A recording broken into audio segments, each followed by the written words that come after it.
Dieu dit à Abraham d'offrir son fils unique sur l'autel. Pour lui donner une foi forte, il ne douta pas de Dieu. Il crut qu'après avoir immolé son fils unique sur l'autel, Dieu le ressusciterait. C'est avec une telle foi qu'il lia son fils et qu'il leva le couteau pour le tuer.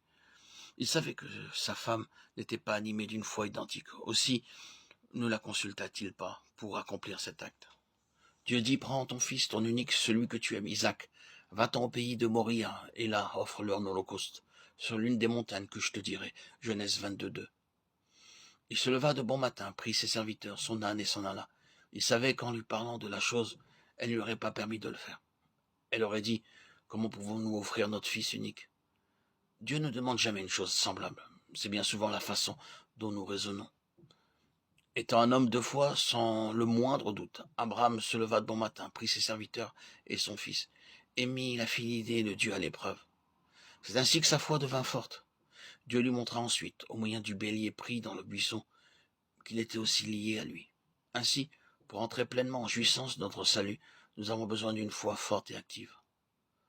Notre part à la cité céleste et éternelle deviendra vraie pour nous par la foi. Nous pouvons remercier Dieu pour toute affliction et toute épreuve, parce qu'elle nous donne une foi comparable à celle d'Abraham, de David ou de Moïse. C'est une expérience qui durera toute notre vie. Nous devrons peut-être passer par de nombreuses situations et expériences pénibles pour acquérir une telle foi. Les cieux ont été faits par la parole de l'Éternel et toute leur armée par le souffle de sa bouche. Psaume 33:6. Si nous essayons de comprendre cela avec de la sagesse, la connaissance ou la science humaine, nous nous y perdons. Ceux qui n'ont pas reçu la vie de Dieu ne croient qu'aux théories humaines. Pour eux, les choses invisibles n'ont pas de valeur.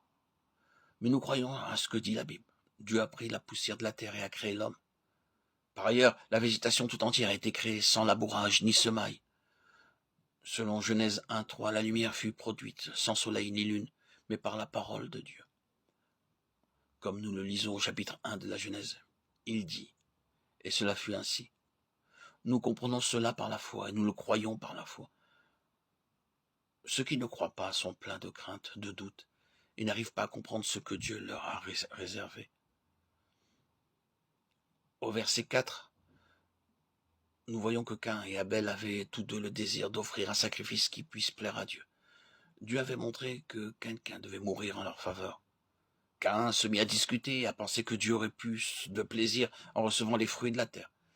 Mais Dieu ne lui avait jamais demandé cela. Abel crut et Dieu lui donna ce qu'il demandait. C'est par cet acte d'obéissance qu'Abel fut rendu juste. Une foi simple